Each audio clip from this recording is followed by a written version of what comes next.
Olá, nós estamos começando o podcast Cidades Ontem, Hoje e Amanhã. O momento da gente conversar sobre empreendedorismo, histórias de sucesso e que servem como referência para você na sua área de atuação e também para entender os caminhos do desenvolvimento do Espírito Santo.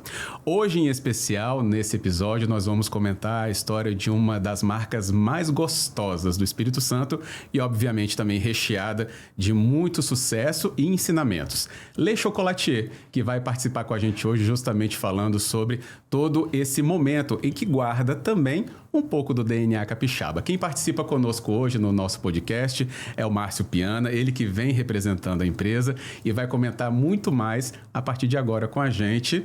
E nós agradecemos enormemente, Márcio. Muito bem-vindo. Eu que agradeço a oportunidade.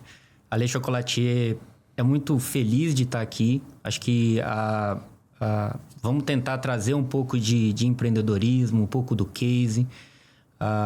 Eu agradeço você, eu agradeço a TV Sim, eu agradeço ao podcast Cidades Ontem, Hoje e Amanhã. Que bom, excelente. Vamos bater um papo interessante. Que bom, hoje. Orgulho nosso mesmo tê-lo aqui, tá? Até para nos aproximar ainda mais, né, de novos momentos, avanços, né, momento de inovação de uma marca que já é tradicional. Mas antes da gente falar justamente de avanços, vamos saber de onde partiu a Le Chocolatier, que história que ela tem no mercado capixaba.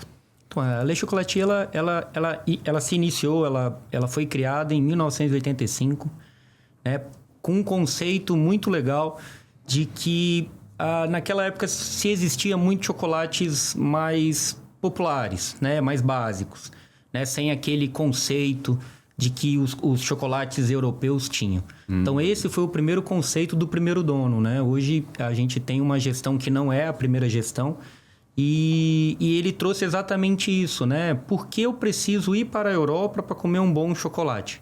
Porque a gente não consegue trazer essa receita da Europa para cá e conseguir fazer um chocolate acessível ao brasileiro capixaba e com todo o conceito e sabor que o chocolate suíço tem.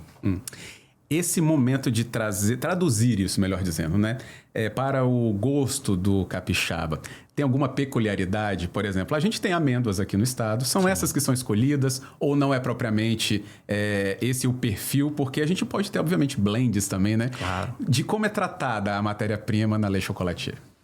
Então, a Le Chocolatier, ela se orgulha muito de ser capixaba, né? A gente tem muitos elementos capixabas, né? Além de fornecedores, matérias-primas, embalagens, a gente tenta sempre que a gente consegue ter um fornecedor de qualidade aqui no nosso estado, a gente tenta dar essa prioridade, né? Então, a gente tem panelas de barro da paneleira, a gente tem uma cestinha que é de uma artesã lá de São Mateus, pequenininha. Então, a gente tem chocolates com formato de Convento da Penha, de panela de barro, com os postais da Pedra Azul e da Terceira Ponte. Então, a gente é e tem muito orgulho de ser capixaba.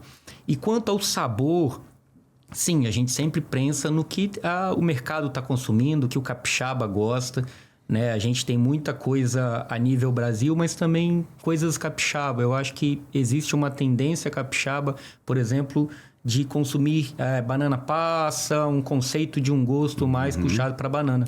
E a gente também tem um fornecedor, uma produtora pequena ali de Viana, que faz uma banana passa para a gente de extrema qualidade. Olha que legal.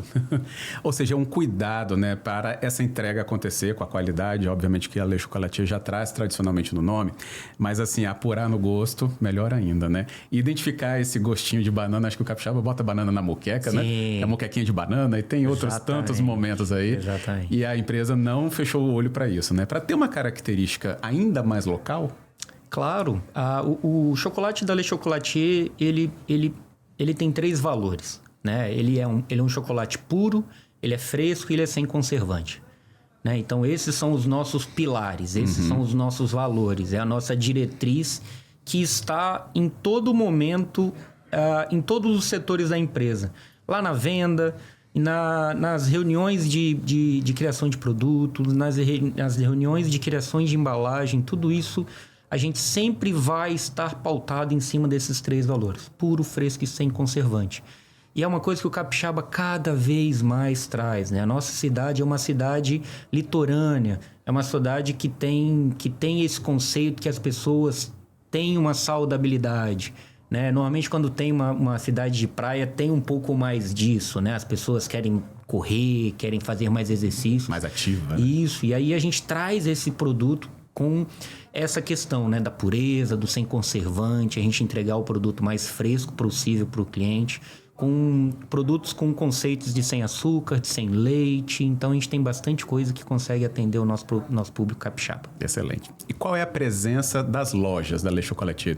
Dos produtos que você também descreveu agora? Como é que a gente acessa eles? Lojas físicas, e-commerce? Como é que vocês estão lidando com essa entrega? Então, hoje a gente tem 7 lojas já abertas. Estamos abrindo a 8ª aqui no nosso estado. Dentre elas, 3 são próprias da marca, né, da fábrica, e 5 são franquias. Então, a gente tem uma estrutura já de franquias. Estamos na Serra, em Vitória e em Vila Velha com as nossas lojas homologadas, né, Le Chocolatier. E além dessas lojas, a gente tem vários outros canais de vendas. Então, a gente tem um canal de venda que são as revendas, que são lojas que não são homologadas, que não tem o nome lá na frente Le Chocolatier, mas que atende e que vendem praticamente toda a nossa linha. E aí a gente tem diversas lojas, São Mateus, Linhares, Campo Grande, em Cariacica tem uma loja muito bonita lá. Então, a gente está em diversas cidades aqui no nosso estado. E o portfólio? Você falou de alguns produtos, né? Mas como é que ele está desenhado também, o portfólio, né? Que texturas que existem? Se tem alguns nomes mais particulares? O que existe no portfólio? Então, a gente tem alguns produtos muito emblemáticos, né? Os produtos são muito marcantes, né? Eu acho que todo mundo que conhece a Le Chocolatier há mais tempo vincula a marca aos drageados. São as bolinhas com recheio dentro, né? Com o núcleo dentro. Aí pode ser de avelã, pode ser de castanha de caju, macadâmia, né? São diversos tipos que a gente tem. E sim, a gente gosta de ser lembrado como vendedor de drageados, né? A gente tem isso muito forte na essência nossa, na venda do granel. Então, a gente tem vários produtos que a grande parte, se você entra na nossa loja, o grande foco são os produtos que são vendidos a granéis, são drageados, gotas, língua de gato, bombons, bombons sem açúcar. Tem vários tipos que a gente vende lá, que são no granéis. E aí, uma outra linha, que é uma linha muito expressiva para a gente também, que é a linha de presentes. Né? Dentre essa linha de presentes, a gente tem também um produto muito marcante, que é um produto que tem muito a nossa cara, que são as caixas luxo. Que é uma caixa que tem bombons finos dentro. É uma caixa extremamente presenteável, com muita sofisticação, com hot stamp bonito, né? Um dourado, com uma fita dupla, com laço duplo, né? Então, é um produto que traz muito valor, né, ao presente que você está entregando. Excelente. Acho que o sabor a gente vai sentindo só de você falar, né? Dos drageados, então, das bolinhas, né? A gente chama simplesmente assim. Acho que traz, inclusive, para você, né? O consumidor capixaba, uma memória muito importante para quem, né, quer se identificar ainda mais da marca. Então, convite aí para você acessar as lojas, os revendedores. Acho que é um momento muito importante de você degustar esse produto, pensando em tudo que você está acompanhando aqui no nosso podcast, com esse cuidado que o Márcio, né, está trazendo aqui como explicação, mas que lidera um time muito dedicado, como a gente falou, com os cuidados até no laço. Sim. Presente aí nas embalagens. Coloca aqui a marca pra gente, então, da Le Chocolatier. Tem um ponto legal, né, nesses triângulozinhos aqui, se eu não me engano, né? Sim. Explica pra gente mais a marca, por favor. Então, a Le Chocolatier, ela passou por uma reformulação, né? Quando essa diretoria, ela comprou a marca em 2016, viu-se a necessidade de se reposicionar, né? E aí foi feito um estudo de rebrand, onde foi colocado uma nova marca, que é essa marca que vocês estão enxergando, né? Estava enxergando aqui na TV, gente, né? Daqui a pouco. E aí existe esse coração, né? Um coração lapidado, é um coração que tem esses triângulos, né, dentro dele. E quem for na nossa loja vai ver que à frente dessa logo tem 4 elementos. É um coração mesmo, é um presente, é um diamante e um chocolate. Então, a gente misturou esses 4 sentimentos, né, de afeto, de presente, de preciosidade dentro de um chocolate. E aí a mistura dos 4 elementos que você vê na frente da logo forma o nosso coração, que é o nosso símbolo. Porque a gente vende felicidade em forma de chocolate. E consegue, tá? Sim. Acho que quando o público responde, né, essas palavras com certeza vão aparecer nesses sentimentos todos. O nome do nosso podcast, mas também, né, Ontem, Hoje e Amanhã. O ontem a gente passou um pouco aqui pela história da marca, né, igual você falou, desde 1985, né? Isso. Esse ano a gente faz 40 anos. Então, já ia chegar nesse ponto, né? O ontem está sendo celebrado hoje também. Então, é uma estrada muito virtuosa, né? Obviamente com momentos importantes, como você também ressaltou do 2016, e a entrada, né, de você com toda a liderança que traz, além de, né, dos seus parceiros para esse momento da marca. E aí, para conectar isso com o empreendedorismo, né? A marca já tinha uma consolidação no mercado, mas precisava trazer novas ferramentas de gestão ou como, né, ampliar ainda mais portfólio, pensar em tudo que a gente já até comentou um pouquinho aqui de cada coisa. Nesse momento, onde que vocês buscavam apoio para que essa transformação fosse o sucesso que hoje a gente já está até comentando aqui? Pois é, eu acho que é uma parte muito importante, né? Ninguém faz o sucesso sozinho, né? E a gente teve bastante pessoas por trás para nos ajudar a chegar onde a gente está chegando, né? Tem muito ainda passos a dar, só que houve um início dessa etapa, né, com a aquisição da fábrica pelo Ângelo. Em um certo momento, a gente precisou de um aporte e principalmente de um apoio realmente de pessoas. E o Bandes e o Findes foram muito importantes para a gente nesse processo, né? Eles foram interlocutores da gente de um conceito que a gente já tinha e que, além de um aporte financeiro, eles também trouxeram todo um conceito, uma conversa, né? Várias reuniões que a gente fez para que a gente conseguisse até mesmo reunir o que a gente estava precisando, como a gente iria aportar aquele valor. E isso foi muito importante porque a gente conseguiu dar os próximos passos através desses insights que a gente teve com o pessoal do Findes e Bandes. Tem um ponto, acho que é muito legal, isso aí talvez não seja nem próximo, né, da realidade das pessoas e até talvez o medo de acessar esses trabalhos que são ofertados, né, por instituições como o Bandes, o Banco de Desenvolvimento do Espírito Santo, que é esse apoio, né, esse esclarecimento dos caminhos que são melhores, né, no momento desse contato. Então, não é apenas procurar um financiamento, é isso que você está explicando? Claro, eu acho que lá atrás a gente precisava desse aporte e a gente estava assim, tá, mas aonde que a gente vai conseguir com um prazo interessante, né? Claro, com uma taxa de juros que seja atrativa. Uhum. E o Bandes veio com uma proposta de inovação, né? Um recurso para inovação muito interessante. E a gente mas será que o que a gente está pensando é inovação? Será que não é? Né? Então, essa conversa que a gente teve com eles fez até despertar alguns gatilhos que a gente teve para realmente colocar coisas em prática que a gente teve realmente nessas conversas com o pessoal do Bandes. Então, além de um aporte financeiro, eles vieram com conceito, com consultorias, com presença mesmo dentro da nossa fábrica, dentro da nossa gestão, e foi muito importante para a gente.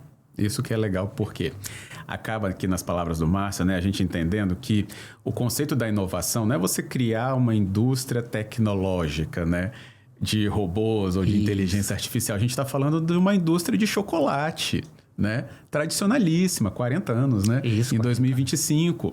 Ou seja, como que você inova dentro de uma indústria tradicional? Você pode até dar mais nomes para essa inovação para a gente entender mais, Márcio. Então, o nosso processo, como eu estava falando, ele é puro, fresco e sem conservantes, né? E para isso, eu preciso ter ferramentas e processos artesanais.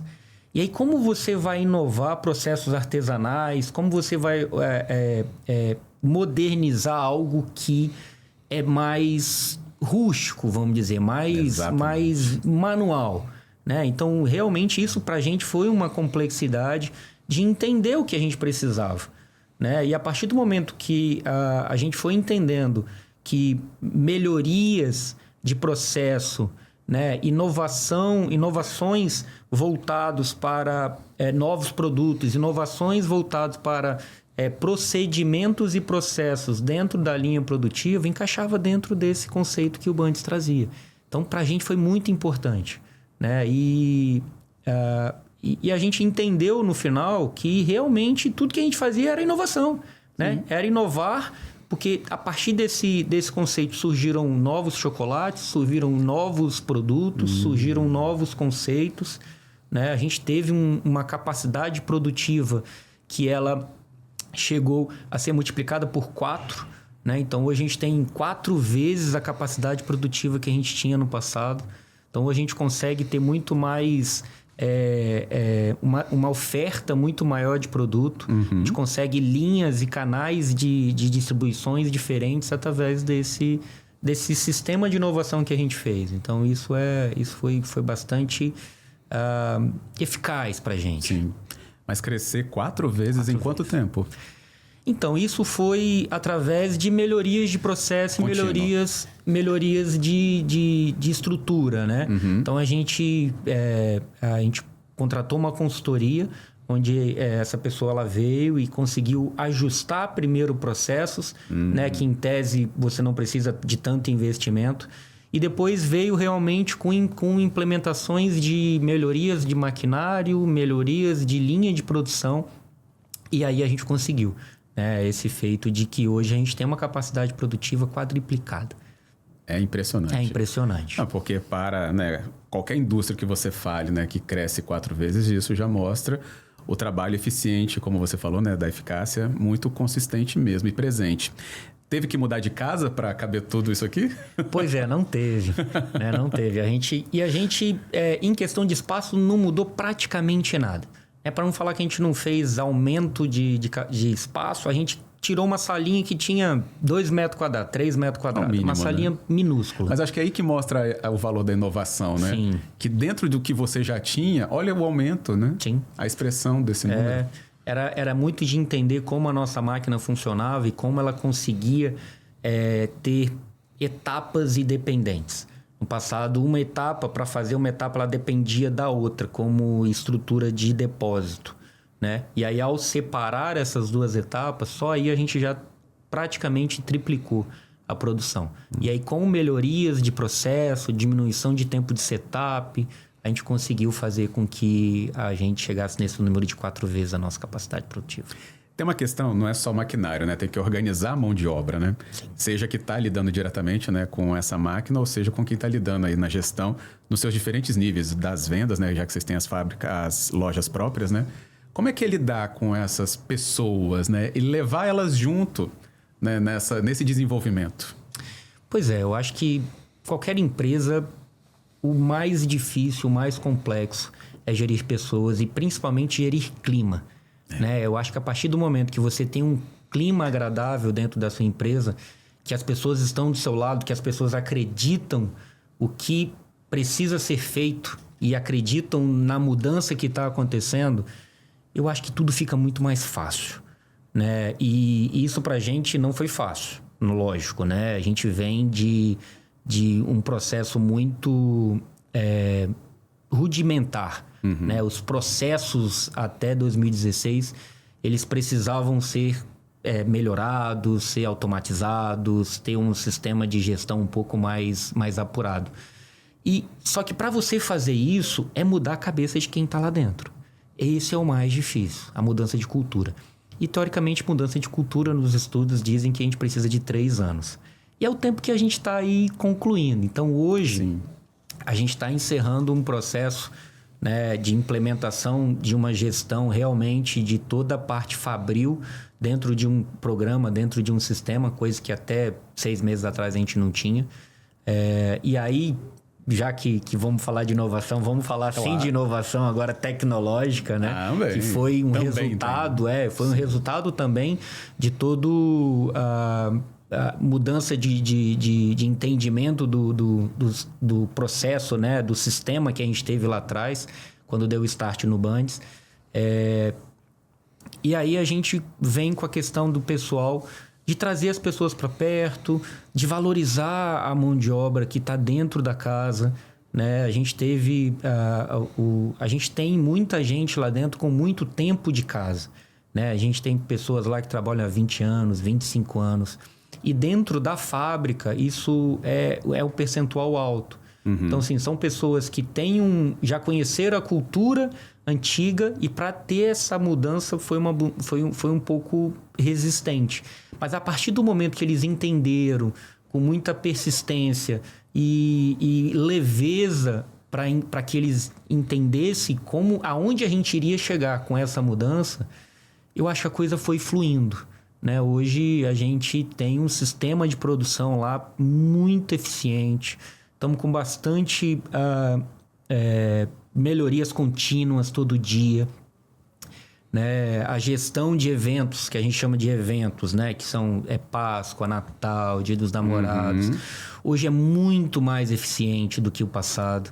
Então, a gente consegue se programar, a gente consegue provisionar as vendas que estão por vir muito mais eficiente exatamente por uma questão de controle de custo, controle de gestão, aproximação da gestão da fábrica com a gestão das lojas e franquias, né? Eu acho que a partir do momento que a gente tem um entendimento de que é uma máquina única, a gente começa a fazer com que cada processo seja contínuo, né? Então, não adianta nada eu ter uma fábrica bem gerida se eu não tenho uma gestão de lojas e franquias também muito bem acirrada. Exato. Então, assim, eu preciso do apoio e da compreensão da gestão de lojas e franquias para que eu consiga ter um provisionamento, né? Isso também foi um desafio muito grande para a gente na marca.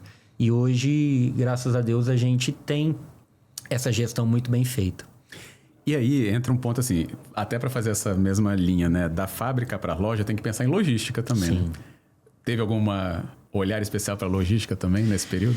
Então, logística de chocolate puro, fresco e conservante é bem difícil. Imagino. Né? É bonito falar que o produto é puro, é fresco, é sem conservante, mas dá um trabalho danado. Porque é um chocolate que se você pegar ali na mão, com 10 segundos ele está derretendo. Né? Então, assim, eu não posso ter uma diferença de temperatura e umidade muito grande, porque senão eu posso ter algum tipo de não conformidade, algum tipo de problema, né? O chocolate derreter, né? Ou algum perde a forma, né? Perde a forma. E aí, sim, a gente precisa ter um controle na logística, né? Uma gestão muito boa também, para que seja feita da melhor forma possível. E que além da entrega do produto, né, vamos pensar em logística um pouco maior, de pensar também na gestão de não faltar, né? A gente chama isso de backlog, Sim. Né, que é a loja pedir e ela ser atendida, né? Isso no passado também a gente tinha uma complexidade muito grande, principalmente em algumas categorias de produto, né? E aí a gente entendeu que a gente não consegue fazer o sistema puxado 100%. O que é um sistema puxado? É onde, por exemplo, eu vou comprar um carro, e aí é um carro de venda direta. E aí eu peço um carro para a fábrica produz, fatura para mim e me entrega. Ou seja, ela não teve estoque desse produto, né? Porque ela produziu exatamente a quantidade que a demanda exigiu. Então, o meu sistema, como é um produto muito... a rotatividade é muito grande, eu não consigo em toda a linha fazer um sistema puxado. Mas eu consegui em alguns setores e algumas categorias de produtos que eram exatamente o que estavam dando problema. Que são produtos com baixa validade, complexos de serem feitos ou que não vendem tanto, né? Então, um produto da curva C ali e que às vezes, como é curva C... Como a gente tem 150 SKU, 150 tipos de produtos, chega uma hora que eu preciso deixar alguma coisa de lado, o que eu vou deixar de lado? O último lá da linha C, entendeu? E aí acabava que ele tinha um pouco de backlog. E aí o que a gente fez? A gente fez um sistema puxado para esses produtos. Então hoje, as lojas elas têm dois tipos de pedido. Ela tem um pedido semanal, que é um sistema empurrado, né? Então a gente tem que gerir um estoque para atender esses produtos, e tem um sistema de encomenda, pedido encomenda que a gente chama, que ele faz no começo do mês e eu entrego para ele no final do mês. Então, o produto que tem 2 meses de validade, que a gente tem produto com 2 meses de validade, ele vai chegar na loja com 2 ou 3 dias de fabricado, No passado, a gente tinha que gerir isso no estoque da fábrica. Então, assim, você imagina você produzir um produto hoje, ele não for para a loja essa semana, na semana que vem, se talvez ele não for, foi 21 dias. E ele só tinha 60 dias. Então, ali, a gente tem, sei lá, 30%, mais de 30% da validade dele já gastada, né? Dentro então, do processo da loja. Dentro da fábrica, né? Então, isso está errado. Então, a gente fez esse sistema puxado para esses tipos de... essa categoria de produto. Isso fez com que a logística fosse muito mais acirrada, muito mais apurada. E hoje, a gente praticamente não tem backlog em todas as linhas assim, de produtos, né? Hoje, o backlog ele é praticamente zero. Você vai ter uma ou outra coisa mais por uma questão de fornecimento, né? De sazonalidade. A gente está com alguns, por exemplo, algumas castanhas. Tem ano que a safra é boa, tem ano que não é. Então, às vezes, quando a safra não é muito boa, eu prefiro não produzir. Então, realmente, aquele produto não vai ter, entendeu? Então, é mais por isso. Mas por um processo de fabricação, hoje a gente não tem praticamente nenhum tipo de backlog. Com toda essa aplicação de uma nova leitura da gestão, né? Você acabou de explicar como que isso na prática aconteceu também, que não deixa de ser essa leitura de gestão, né? E com tudo que veio aplicado desde esse contato e entrada do Bundes, né? Nesse auxílio também de vocês, não só financeiro, mas também de pensar o próprio negócio, vocês já viram resultado no faturamento? Sim. O faturamento, ele vem numa crescente, né? Na verdade, vamos voltar no ontem, né? Do podcast. Sim. A gente teve algumas complexidades desde 2016, né? Só para entender em que pé que a gente está hoje em relação ao custo do negócio. Quando a gente pegou o negócio em 2016, teve todo o investimento inicial. Em 2018, a gente estava ali com as lojas já readequadas para começar a fazer o trabalho. 19 veio, 2020 todo mundo sabe o que aconteceu, né? Veio a pandemia, veio a complexidade, veio dois lockdowns de Páscoa, não sei se vocês lembram, mas os 2 lockdowns que existiram em 2020 e 2021 foram na Páscoa. Na Páscoa. Eu lembro, se me permite, claro, que foi justamente nesse da Páscoa que a gente viu a questão da entrega, né? Sim. Saltar. Sim. Se eu não estou enganado, né? Foi. Porque assim, a gente não podia comprar o chocolate na loja, então as lojas, de uma maneira geral, fizeram assim, ó, passa aqui, pega e vai embora, né? Sim. E aí teve essa complexidade da primeira parada ali do Covid, né? Do que a gente teve de pandemia. E aí, 2021 para 2022, a gente voltou muito forte. A gente voltou, veio essa questão de bater o teto da capacidade produtiva. Então, a gente se viu na necessidade de aumentar a capacidade produtiva.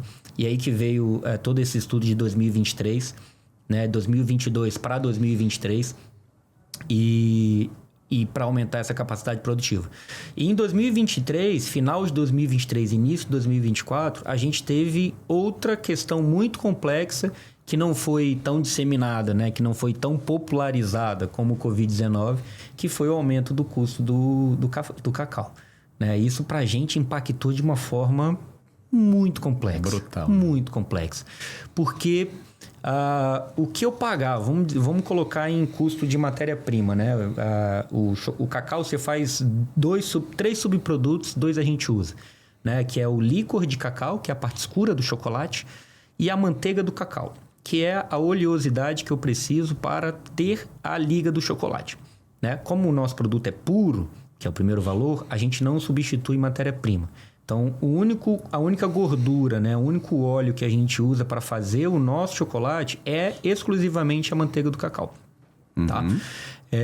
E aí, o que aconteceu? Eu pagava em final de 2020, início, acho que no meio de 2023, por aí, eu pagava R$40 no quilo. O ano passado, eu fiquei praticamente o ano inteiro pagando R$180. Nossa. Então, assim, ele se multiplicou por 6, 7... Né? E se manteve, chegou a bater 270, se eu não me engano. De 40 para 270. Então, o mercado viu um aumento exponencial do preço do chocolate exatamente pela principal matéria-prima. Tá? Então, aí voltando na sua pergunta quanto à questão de faturamento, né? De aumento de faturamento. E aí teve essa complexidade, porque a partir do momento que você sobe muito o preço, né? E foi o que aconteceu realmente, o mercado ele assusta. Ele se assusta, ele demora para se adaptar, né? E aí a gente ficou, sim, 2023 e 2024... tendo aumentos, principalmente em relação a 2021, só que aumentos menores do que a gente realmente gostaria e com uma questão de complexidade de custos, né? E agora que a coisa começou a baixar a poeira, a gente começa realmente a ver um aumento de faturamento, um aumento de velocidade do nosso crescimento. E falando um pouquinho sobre essa questão do aumento do custo, eu acho muito importante a gente falar que o cuidado que a gente teve, né, de tratar essa complexidade do que a gente fala que é valor e preço, né? Sim. Porque o nosso chocolate, o chocolate da Le Chocolatier, todo mundo sabe que tem um valor agregado muito alto. Só que o valor agregado, ele tem que estar alinhado com o preço. A partir do momento que você compra um produto e fala, cara, isso está barato, sem estar relacionado com o preço, você está com valor maior do que o preço, né? E a partir do momento que você compra um produto e fala assim, cara, isso aqui está caro, é a percepção do preço maior do que o valor. E a gente estava realmente, né? Como a gente estava muito alinhado com o nosso preço e valor e o preço aumentou muito, o que a gente teve que fazer? A gente teve que dar a percepção para o nosso cliente de aumento de valor também. E a gente teve internamente lá o nosso projeto Detalhes, que a gente chamou. Então, a gente teve que olhar para cada produto, para cada atendimento, para cada loja e fazer com que a percepção do valor do cliente fosse apurada e igualada e nivelada com o preço. Então, a gente teve novos produtos, novas embalagens, um corpo mais estruturado na embalagem, um atendimento diferenciado, um programa de fidelidade. Tudo isso que a gente conseguiu trazer para que a gente conseguisse subir a percepção do cliente mais ainda que ele já tem em relação ao valor da nossa marca. E aí, a gente percebeu muito isso no meio do ano passado, mais ou menos, que a coisa começou a ficar mais neutralizada. Os clientes começaram a entender que o produto valia aquilo que estava sendo cobrado. E aí a gente começou a crescer de novo, né? E de lá para cá a gente está tendo bons resultados, principalmente em relação a crescimento. Excelente. Não basta, assim, a gente falou aqui desde o início, né, de uma marca tradicional que tem um carinho do capixaba. Não basta só isso, né? Sim. Você não conta apenas com a afetividade, né, para lidar com, né, o seu cliente, para que ele justamente ou escolha dentre tantas opções que a gente tem. Até porque o Espírito Santo tem excelência em ter bons chocolates, né? De uma maneira geral, se a gente olhar a indústria, acho que o Espírito Santo tem um bom lugar, se a gente olhar assim. Le Chocolatier, inclusive, faz parte disso, inclusive com muito primor. E isso se torna um diferencial. Quando a gente fala disso, é justamente porque entre os concorrentes, a escolha dos clientes está acontecendo, né? Sim, claro. Pelo produto da Le Chocolatier. É o trabalho do dia a dia, né? Um dia após o outro. É um dia após o outro e Kaizen. No Lean Manufacturing, que é o sistema de Toyota de gestão, eles têm uma palavra chamada Kaizen, que é melhoria contínua. Todo dia você tem que fazer, nem que seja 0,1% melhor do que você fazia ontem. Né? E melhorando a cada dia. Isso a gente tem implementado na nossa marca, na nossa fábrica, nas nossas lojas. Tem aí, né, o nosso ontem, hoje e amanhã.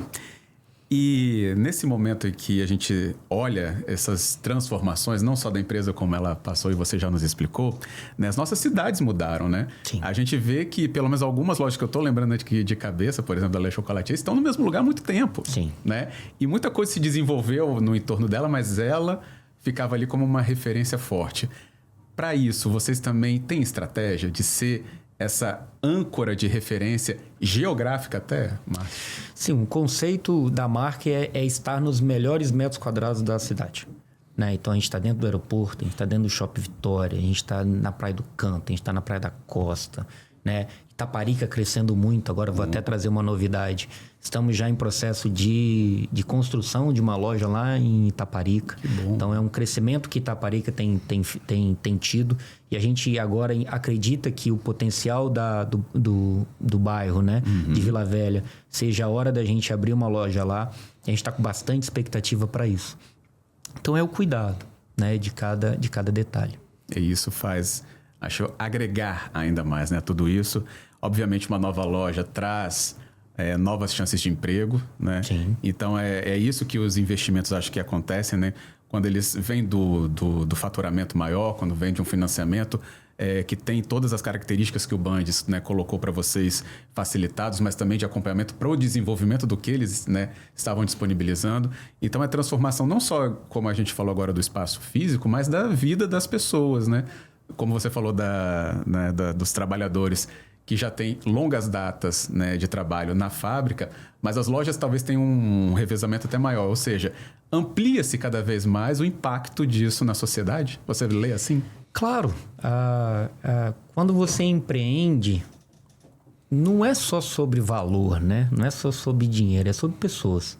Eu acho que isso tá dentro da cabeça de cada empreendedor. O quanto você vai impactar dentro da sociedade, o tanto que você vai agregar, o tanto que você vai auxiliar, o tanto que você pode ajudar a vida de cada pessoa que está ali junto de você. E a gente sempre conversa falando que essas pessoas vão passar mais tempo com a gente do que, às vezes, com os familiares dele em casa. Então, a gente tem que trazer afetividade, a gente tem que trazer acolhimento, né? A gente tem que ser psicólogo em alguns momentos, tem que sentar, entender a dificuldade de cada pessoa. A gente tem que se adaptar para a peculiaridade de cada pessoa. Às vezes a pessoa tem que chegar um pouquinho mais cedo, às vezes a pessoa tem que chegar um pouquinho mais tarde. Tem uma complexidade em casa, a gente traz, pede para resolver. Então tem que ter esse lado humano junto da parte de estrutura, de processos. Tudo isso é muito importante. Mas sem pessoas a gente não consegue fazer nada. E com o crescimento da marca traz mais pessoas, traz mais mão de obra. A gente tem essa complexidade dessa nova geração, né? Que a gente entende que ninguém sabe para onde vai, mas que a gente não desanima, né? A gente está aqui, a gente tenta explorar o que cada pessoa tem de bom, tenta adaptar ela em setores que ela vai se dar melhor. Excelente. Para aproveitar o nosso tempo, tem que perguntar do amanhã, né? Do amanhã você já me citou uma loja nova, que bom, isso, né? Já citamos até pelos motivos bons que ela já apontam. E tem mais o que nesse planejamento da Le Chocolatier? Tem muita coisa boa vindo pela frente. Eu acho que a partir de 2026 a gente está com uma expectativa muito boa de crescimento. Quando a gente fala de crescimento, a gente fala de crescimento de lojas, a gente fala de crescimento de marca, a gente fala de crescimento de produtos. A gente está olhando muito para dentro dos nossos produtos e vendo o que a gente consegue fazer com que o que já dá certo, dar mais certo. O ano passado caiu uma ficha para a gente, numa reunião que a gente teve com os franqueados, que a gente é o melhor vendedor de drageado que tem em muitos quilômetros quadrados. Eu falo que ninguém tem a coragem que a Le Chocolatier tem de fazer drageado. Fica o convite para vocês. Quem quiser conhecer a fábrica da Le Chocolatier, a gente tem visita todas terças e quintas. Fica o convite também para o pessoal da rádio. E para entender como é feito o drageado. Quem conhece, quem faz a visita sou eu até. Então, eu mostro lá, eu sempre pergunto, como é que você achava que era feito o drageado? E ninguém faz ideia de como é feito o drageado. Eu não faço. E é um sistema muito complexo, é um sistema muito manual, é um sistema que depende de muitos setores, de muitos fatores, né? Climático, de temperatura, umidade, tudo isso influencia muito. E a gente descobriu que a gente é um grande vendedor de drageado. E a partir do momento que você tem um produto que está dando muito certo, tem aquele negócio, né? Do que o time que está ganhando não se mexe. Mas o time que está ganhando pode ganhar mais, né? Você não precisa mexer no produto, você pode melhorar o produto. E a gente está vindo com várias novidades também no que diz no produto drageado. Acabamos de lançar agora um drageado em forma de presente, que é numa garrafinha de vidro. É muito bonita, com uma tampa muito sofisticada. Então, é um jeito da pessoa que sabe que alguém gosta de drageado poder presentear com um produto na categoria Le Chocolatier, com selo Le Chocolatier, com a qualidade que a gente traz em cada produto nosso. Então, é entender de como a gente vai crescer criando novos produtos. Estamos com muita coisa nova vindo, mas também olhando para o que a gente já tem e o que a gente consegue fazer para que o cliente tenha experiências diferentes dentro de um produto que ele já gosta, que ele já conhece, entendeu? Então, a gente tem bastante coisa vindo por aí. Tem uma questão curiosa no calendário, que é fim de ano, né? Sim. A gente tá tendo essa conversa, tá mirando o Natal, né? Mas a Páscoa é muito perto, se a gente olhar o calendário, para pensar assim, nossa, eu tenho que produzir, eu tenho que fazer o meu estoque de matéria-prima, né? E depois eu vou pensar, será numa novidade, no lançamento? Ou seja, nesse curto espaço de tempo, e você falou do Dia dos Namorados, que é um momento muito legal, ou até o presente chocolate, Le Chocolatier no Dia dos Namorados, não pode faltar. Mas esse intervalo, Natal para Páscoa, você já está planejado para isso? Já estamos falando de Páscoa há algum tempo. Algum tempo? Não tem muito tempo não, por uma questão do nosso conceito. Que você lembra? Tem que manter puro, fresco, sem conservantes. A gente só começa a produzir Natal no final de setembro, início de outubro. Então, uns 10 dias atrás, a gente começou a produzir Natal. E panetone, eu só vou produzir com 5 dias antes de entregar na loja, porque também é um produto com baixa validade, né? Pela questão do fresco, pela questão da complexidade que o panetone traz. Quando você não coloca tanta química, né, quanto tanta conservante nele, ele acaba tendo uma peculiaridade de baixo shelf life, né, baixa validade. E quando a gente fala de Natal e Páscoa, a gente tem 2 períodos no ano, né? De setembro a Páscoa, que é loucura. Que é operação, né? E da Páscoa até setembro, que é a gestão, né? É aí que normalmente a gente cria novos produtos, a gente traz as novidades, a gente faz muito mais reuniões voltados para planejamento. E quando começa setembro, começa as reuniões de operação, né? Então, a gente já está falando de Natal desde setembro, já estamos com tudo montado. As nossas caixas esse ano de panetone vão ser maravilhosas, né? O nosso marketing aqui, né, sabe também disso. A responsa. A responsa que a gente fez junto, todo mundo envolvido. Então, uma caixa que vai ficar com muito valor agregado. Estamos com vários sabores novos, né? Posso falar qual que é a novidade? Marketing. Posso? Marketing, posso? Pode. Tá bom, deixou. Um spoiler, tá? Um spoiler. Então, a gente vai ter panetone esse ano de caramelo salgado, trufado de caramelo salgado. A gente vai ter um panetone que é uma novidade que a gente está há bastante tempo tentando fazer, que esse ano a gente acertou, que é um panetone com chocolate mais intenso. Então, um panetone 70% com castanhas, com nuts de castanhas, várias castanhas diferentes dentro. A gente vai ter um panetone de pistache, que eu posso dizer aqui, né, me julguem, mas vai ser o melhor panetone de pistache do mercado, né, sem sombra de dúvidas. E a gente tem um tradicional nosso também, que é o trufado de chocolate, o trufado de avelã. Todos os nossos panetones esse ano foram reformulados, estão todos com fórmulas novas. Que legal. A gente colocou fornecedores mais prêmios, trouxemos fornecedores da Itália para colocar dentro dos nossos recheios, para trazer muito mais frescor, muito mais sabor. Por isso que eu falo que o nosso panetone de pistache esse ano, cara, não tem para ninguém. Não tem pra ninguém. Lembrar de mandar um pra ele, Fran. Tá? Vou printar. Isso.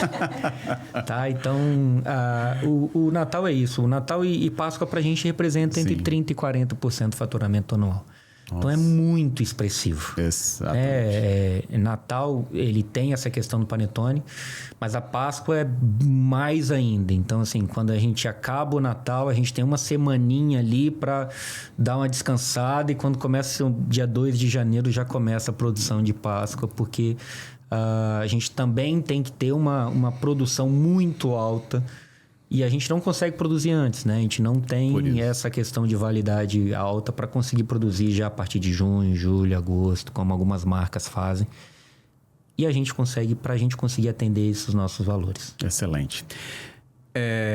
Acho que você percebeu nessa conversa, nessa defesa dos valores, né? Márcio bateu muito forte. Eu já acabei aqui incorporando isso apenas por acompanhar como você essas palavras dele. Eu acho que isso mostra o carinho com que a marca é tratada, não a marca, mas o produto que leva o nome Le Chocolatier está sendo feito para ser entregue aí onde tem a loja, onde tem o revendedor, onde tem você com esse momento de degustar um produto pensado por capixabas, né? Entregue por capixabas, representando uma indústria tão importante que é a indústria de chocolates do Espírito Santo. E o momento que a gente tem para encerrar, então, Márcio, né? Depois dessa conversa tão proveitosa, eu acho que é um recado seu para os empreendedores que, como você, em algum momento, né, procuraram e encontraram, no caso, com o Bandes, esse apoio. E, a partir dali, um leque totalmente novo, por que não, acabou se abrindo. E, com ele, outras tantas oportunidades seguintes. Que recado que você dá? O recado é não desistir. Eu acho que é o que todo empreendedor fala para todo empreendedor, né? E acreditar que no seu potencial, acreditar nos seus valores, principalmente criar valores com raízes profundas e não sair deles. O puro e fresco sem conservante, a gente fala que as lojas, as vendedoras têm que falar pelo menos 10, 15 vezes por dia. Na nossa fábrica, 20, 30 vezes por dia. Então, a gente tem que estar isso realmente dentro do nosso sangue. E a partir desse momento que você cria esses valores, que você cria esse caminho, você trilha um caminho, né? Você trilha um futuro. O Bandes, para a gente, foi muito importante porque eles mostraram para a gente algo que a gente não estava enxergando, né? Uma possibilidade.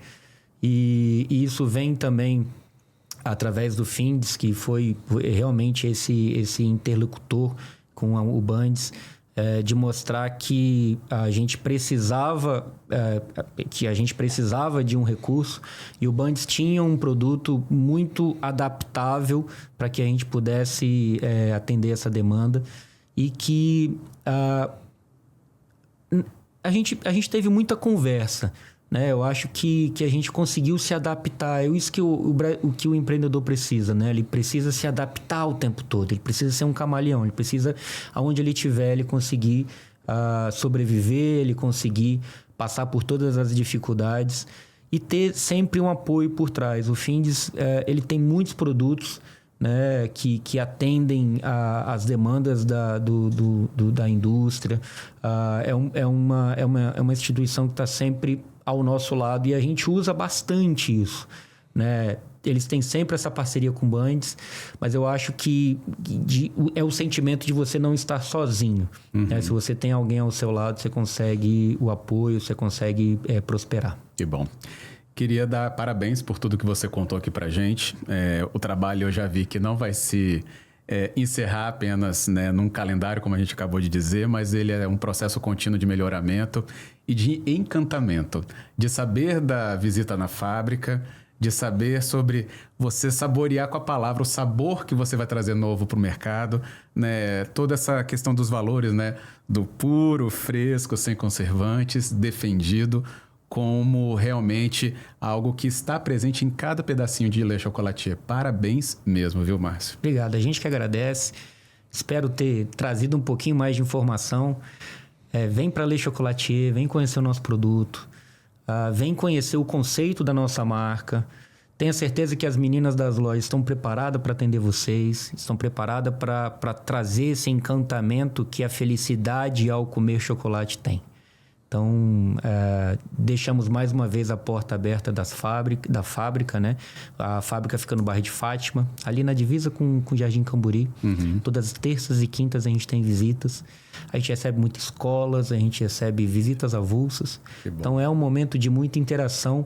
E esse momento de visita para a gente é muito importante porque a gente consegue realmente mostrar os nossos valores através dos processos artesanais que a gente tem. Excelente. Né? Todas as pessoas que vão lá, acho que quem está vendo esse podcast, se por acaso passou por uma visita da Le Chocolatier, não vai deixar eu mentir, falando que foi muito enriquecedor, né? De sair de lá dando muito mais valor à nossa marca, muito mais valor ao nosso chocolate, ao nosso produto, à nossa embalagem. Então, é um trabalho feito com muito carinho, com muito zelo. A gente tem muito prazer de fazer o que a gente faz. Todo mundo lá dentro, a gente vê muita alegria, a gente vê muito sentimento na hora de fazer o chocolate. Temos pessoas lá antigas que o olho brilha toda vez que chega perto da Páscoa. Tem pessoas também que não trabalham com a gente o ano inteiro, mas que a gente chama no período de Páscoa, que também vem com esse mesmo sentimento. Trabalhou com a gente há muito tempo atrás, não está trabalhando mais hoje, mas faz questão de toda Páscoa. Vocês estão precisando de mim esse ano? A gente chama, eles vêm com o mesmo sentimento. Excelente. Que todo mundo que trabalha lá. Então, agradeço todos aqui envolvidos e sempre à disposição. Que bom, com certeza chamaremos, porque acho que ainda outras tantas histórias surgirão e serão contadas por aqui. Parabéns mais uma vez, obrigado. E agradecemos então também a você que está nos acompanhando nesse podcast, Cidades Ontem, Hoje, Amanhã. Desenhamos um panorama importantíssimo aqui com a ajuda do Bandes, obviamente. Então procure saber cada vez mais sobre a aplicação desses recursos ao redor de todo o Espírito Santo, através desse banco presente aí na história capixaba também e na história de tantos empreendedores. Obrigado pelo seu acompanhamento, mas não deixe de seguir todo o nosso conteúdo também. Até a próxima oportunidade.